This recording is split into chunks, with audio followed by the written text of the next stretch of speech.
बिस्मिल्लाहिर्रहमानिर्रहीम। अगला टॉपिक जो हमारा आ रहा है वो हमारे पास आ रहा है एडजेक्टिव। एडजेक्टिव का मॉडिफाइड भी कहते हैं, डिस्क्राइबिंग वर्ड्स भी कहते हैं। अब हमने एडजेक्टिव बनाने कैसे होते हैं। रेगुलर एडजेक्टिव होते हैं, उसके अंदर हमने क्या करना होता है, only for quality and grading adjectives, ठीक है।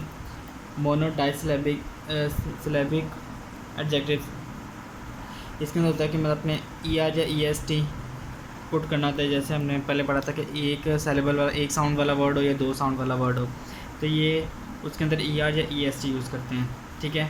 फिर अगर हमारे पास दो या दो से ज़्यादा हो तो हम मोर या मोस्ट यूज़ करते हैं। इसके अंदर example large, wise, small, important, important, तीन साउंड है इसलिए more important, most important use होगा। डिफ़िकल्ट, इंडस्ट्रियस, ये हमारे पास ऐसे वर्ड्स हैं जिनके साउंड हमारे पास तीन से ज़्यादा आती हैं, ठीक है। फिर उसके बाद बाय एडिंग ई आर और ई एस टी और मोस्ट, मतलब ये वो वर्ड्स हैं जिनके साथ हम ई आर या ई एस टी भी यूज़ कर सकते हैं, या मोस्ट या मोर भी यूज़ कर सकते हैं। ये वर्ड्स इंपॉर्टेंट हैं, ये आ जाते होते हैं। Polite, feeble, simple, gentle, able, ठीक हो गया। फिर उसके बाद आते हैं हमारे पास इरेगुलर एडजेक्टिव, मतलब जिसकी ना सेकंड और थर्ड फॉर्म ना, जिसके ना ई आर या ई एस टी हो और ना मोर या मोस्ट यूज़ हो, मतलब एक डिफरेंट वर्ड यूज़ हो। जैसे गुड, बेटर, बेस्ट, ईवल और इनका वर्स और वर्स्ट, देन मैनी, मच का मोर और मोस्ट, सेकंड और थर्ड डिग्री ये आ गई इसकी। फिर हमारे पास बात करते हैं नॉन ग्रेडेबल एडजेक्टिव, जिनकी ग्रेडिंग नहीं हो सकती, मतलब उनके बाद ई आर या ई एस टी नहीं आ सकता, मोर या मोस्ट नहीं आ सकता। ये कौन से हैं? Complete, unique, perfect, chief, golden, wrong, western, full, wooden, मतलब ये वो वर्ड्स हैं जिनके साथ ई आर या ई एस टी या मोर या मोस्ट नहीं आ सकता, ठीक हो गया। इनको नॉन ग्रेडेबल एडजेक्टिव्स कहते हैं। देन हम कहते हैं यूज़ ऑफ डबल कंपैरेटिव और सुपरलेटिव इज़ रॉन्ग, ठीक हो गया। द मोस्ट स्मॉलेस्ट, मतलब स्मॉलेस्ट हमारे पास थर्ड डिग्री है, द मोस्ट हम डबल कंपैरेटिव नहीं यूज़ कर सकते, ठीक हो गया। ये हमने पहले भी पढ़ा हुआ है रिपीटेटिव मिस्टेक्स के अंदर। जब दो चीज़ों का कंपैरिजन होगा ना, तो हम वहाँ पे एज, डैट, देन से कंपैरिजन करेंगे, ठीक हो गया। देन फिर उसके बाद हम करते हैं फॉल्टी कंपैरिजन के लिए सेंटेंस में ना सेंटेंस से कंप्लीट होना चाहिए, कंसिस्टेंसी होनी चाहिए और क्लैरिटी होनी चाहिए एक वो कंपैरिजन करने के लिए। अब देखें, my painting is better than Ali, यहाँ पे हम कंपेयर कर रहे हैं पेंटिंग को अली के साथ। पेंटिंग का कंपैरिजन अली के साथ हो रहा है, जो कि गलत है। अगर इस तरह का सेंटेंस हो गया, उसको हमने करेक्ट कैसे करना है, हमने डेट ऑफ लगा के करेक्ट कर देना है, अपोस्ट्रोफी लगा के, ऑब्जेक्ट लगा के करेक्ट कर देना है, या अपोस्ट्रोफी लगा देनी है। जहाँ पे अपोस्ट्रोफी फंक्शन करता है एज अ पोजेशन, रिलेशनशिप या कॉन्ट्रैक्शन के तौर पे काम करता है, ठीक हो गया। देन उसके बाद हम एग्जांपल्स ले लेते हैं। The climate of Multan is better then Lahore, यहाँ पे क्लाइमेट का मुआवजा किया जा रहा है लाहौर के साथ, ठीक है, मतलब ये गलत है। The climate of Multan is better then the climate of Lahore, मतलब अब हमने एक वो रूल भी पढ़ा था जिसके अंदर डबल सब्जेक्ट या डबल वर्ड या डबल नाउन, इस तरह के जो हमने रूल पढ़ा था कि उसका डबल यूज़ हो जाए तो बात सेम ही हो रही हो, लेकिन आप वर्ड दो दफ़ा यूज़ कर रहे हो तो वो गलत होता है। तो इसलिए हम यहाँ पे द क्लाइमेट ऑफ लाहौर की बजाय लिख देंगे डेट ऑफ लाहौर, ठीक है। My painting is better than Ali's painting, मतलब हम बात पेंटिंग की कर रहे हैं, ठीक है, लेकिन हम दो दफ़ा यूज़ नहीं करेंगे, हम सिंपल अपोस्ट्रोफी लगा देंगे। My painting is better than Ali's. अब यहाँ पे अपोस्ट्रोफी का पोजेशन, रिलेशनशिप, कॉन्ट्रैक्शन के अगर एग्जांपल देखें, mister chips lived eight Mrs wickets, अब ये खुद ही समझ लग रही है कि मिसिस विकेट्स के घर में रहते थे, ठीक हो गया। अब एक और एग्जांपल है, metabolism in lower is lower in fish than in animals, मतलब कंपैरिजन दो डिफरेंट है, इसलिए हमने इन और लगाया दोनों साइड्स पे। इसके अंदर आप हम बात करते हैं पोजेसिव एडजेक्टिव्स और वर्बल नाउन की, ठीक है। पोजेसिव एडजेक्टिव्स के बाद हमारे पास हमेशा वर्बल नाउन आता है। वर्बल नाउन क्या था हमने पढ़ा था, वो नाउन जो वर्ब से ड्राइव हो, ठीक हो गया।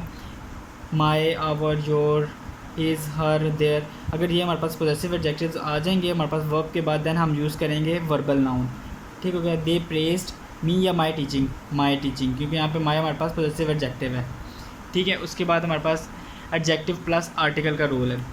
अब हमारे पास superlative, comparative, ordinals, nationalities, proper adjective, इनके साथ हम दा यूज़ करते हैं। मोर और मोस्ट के साथ हम आ यूज़ करेंगे, ठीक है। मोर और मोस्ट के साथ ए यूज़ करेंगे, जहाँ पे इसका मीनिंग क्या होगा, वेरी का। अब हम एक एग्जांपल लेते हैं, he hit on a most extraordinary ambition. Ambition हमारे पास नाउन है, एक्स्ट्रा ऑर्डिनरी हमारे पास क्या है, एडजेक्टिव। ठीक है, अब adverb can be modify adverb, adjective या फिर वर्ब। ठीक है, तो वहाँ मतलब यहाँ पे हमारे पास ए क्या हुआ, एडवर्ब हुआ। ठीक है, उसके बाद दा की uses, the largest, the first, the second. लेकिन ये इम्पोर्टेंट है कि द फर्स्ट यूज़ होता है, लेकिन जब हम किसी पोजीशन या प्राइस के हिसाब से फ़र्स्ट यूज़ करेंगे ना, देन हमारे पास द नहीं आएगा। फ़र्स्ट पोजीशन या फर्स्ट प्राइस के साथ द नहीं आएगा। ठीक हो गया। अब उसके बाद कंपैरेटिव अगर हम देखें, out of the 2 students he is the stronger. Comparative degree, comparative superlative, the largest superlative. Comparative के लिए हमने क्या यूज़ किया है, द। ठीक हो गया। उसके बाद हम बात करते हैं adjectives and prepositions after linking verbs. Linking verbs के बाद अगर ये वर्ड्स आ जाए ना, ठीक है, उसके बाद हम टू लाजमी लगाते हैं। ठीक है, लिंकिंग वर्ब्स कौन से होते हैं, बी मतलब is, am, are, was, verb. उनके बाद ये adjacent, devoted, similar, related words. अगर इसके बाद ये वर्ड्स आ जाएँ तो उसके बाद हमने टू लाजमी लगाना है। जब हम टू लगाएंगे तब हमारा फिक्रा बिल्कुल ठीक होगा। अब हम एग्जांपल लेते हैं, the building, this building is हमारे पास लिंकिंग वर्ब है, adjacent to the library, adjacent to the library. ठीक है, I am averse to dash, fight या फाइटिंग विद एनीबडी। अब ये अगला रूल है, प्रेपोजिशन के बाद नाउन आएगा, कभी वर्ब नहीं आएगा। अब देखो जरा, टू एक प्रेपोजिशन है, ठीक है, इसके बाद हमेशा नाउन आएगा। फाइटिंग एक नाउन है और जो फाइट है वो वर्ब है। ठीक है, ये रूल भी याद रखने वाला है। उसी तरह हमारे पास ये दिए हुए हैं, ये भी वही हैं, able, unable, willing, unwilling, liable, likely. इनके बाद हम इन्फिनेटिव क्लॉज यूज़ करेंगे। शी, लिंकिंग वर्ब वाज, आगे हमारे पास विलिंग, ये वर्ड्स आएंगे तो हमने उसके बाद क्या यूज़ करना है, इन्फिनेटिव क्लॉज, मतलब विद टू और इन्फिनिटी। ठीक है, इन्फिनेटिव वर्ब्स होते हैं वो हिसाब से। ठीक है, she was willing to come here, यहाँ पे इन्फिनेटिव वर्ब, उसके अलावा हमारे पास टू यूज़ हो गया। ठीक है, देन हम बात करते हैं कोऑर्डिनेटर, एडजेक्टिव या पंक्चुएशन। ये हम तब यूज़ करते हैं जब हम सेम आइडिया की बात कर रहे हैं। ठीक है, अब सेम आइडिया के अंदर हम कैसे यूज़ करेंगे, यूज़ ऑफ कोमा, एंड या फिर एंड का। ठीक है, जब हम सेम आइडिया की बात करेंगे तब हम कोमा या एंड करेंगे। The manager looked a grave serious man, grave serious मतलब सेम क्वालिटी, मतलब एक ही क्वालिटी की बात हो रही है, इसलिए हमने यहाँ पे कोमा यूज़ कर लिया है।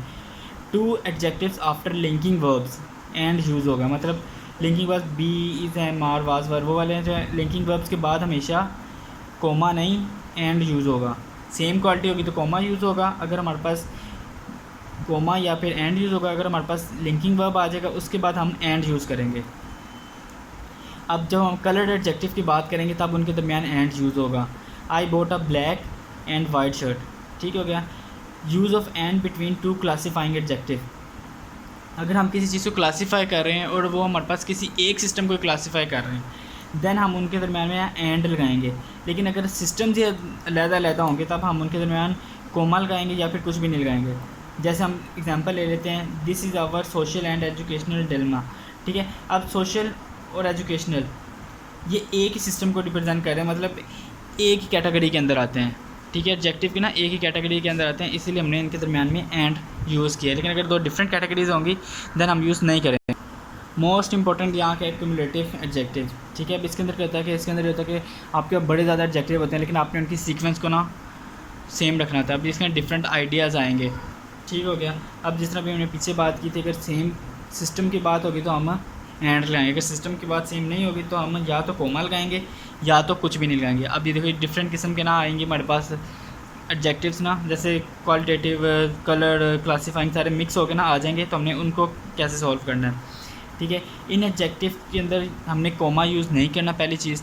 दूसरी चीज़, हमने इनको रीअरेंज नहीं करना, मतलब ये जिस तरह ये सीक्वेंस लिखी है ना, पहले ओपिनियन आएगा, देन साइज़ आएगा, देन शेप और फिज़िकल क्वांटिटी आएगी, क्वालिटी आएगी, देन कलर आएगा, कंडीशन, पैटर्न, ओरिजिन, मटेरियल और पर्पस। जिस तरह ये एडजेक्टिव्स की टाइप्स दी हुई है ना, उसी तरह हमने इनको अरेंज करना है। ठीक हो गया। अब इसके अंदर हम बात कर लेते हैं ओपिनियन के अंदर। एक्सीलेंट एक ओपिनियन है, साइज, स्मॉल, टॉल, ये हमारे पास हैं एडजेक्टिव्स ही हैं ये सारे, लेकिन ये इनके आगे फर्दर एग्जांपल्स हैं। इस टाइप के अंदर ये एग्जांपल आ सकती है, इस टाइप के अंदर ये एग्जांपल आ सकती है। अब हम इसकी एग्जांपल ले लेते हैं। एक पहली चीज़ जो थी यहाँ पे क्वालिटी, कलर, क्लासीफाइंग, इनकी सीक्वेंस सेम रहेगी। उसको देख लो, a little white wooden house, white हमारे पास कलर है, ठीक है। हमने पढ़ा था क्वालिटी आएगी, क्वालिटेटिव, देन हमने पढ़ा था कलर, देन मटेरियल, ये सीक्वेंस ऐसे ही रहेगी।